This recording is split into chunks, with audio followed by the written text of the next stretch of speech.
Hello friends, তো এখন ঘুম থেকে উঠে বাইরে চলে এসেছি। তো আজকে এখানে আমাদের অষ্টম প্রহরের শেষ দিন। তো এখন হচ্ছে ভোজনারতি।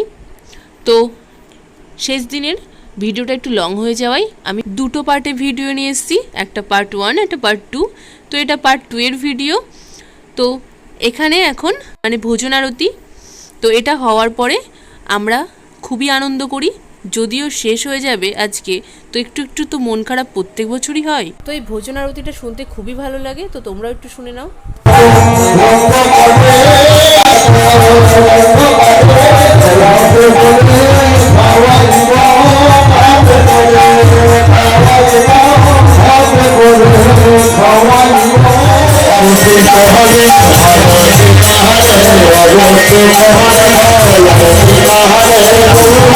তো এখানে বাতাসা দেখতে পাচ্ছ, এই বাতাসাটা যাদের মানসা থাকে তাদের জন্য।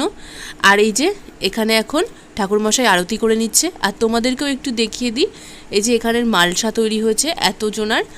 তো এই মালসাই কি কি দিয়েছে তোমাদের সঙ্গে পরে শেয়ার করে নেবো, যখন মালসাটা দেখাবো তোমাদের সাথে।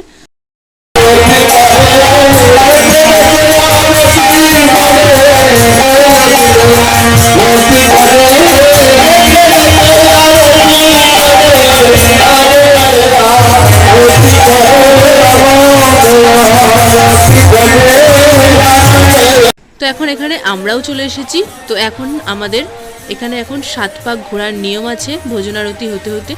তো আমরা এখন মন্দিরকে 7 প্রদক্ষিণ করব সবাই মিলে। তো চলো দেখতে থাকো।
ওখান থেকে এখন চলে আসলাম।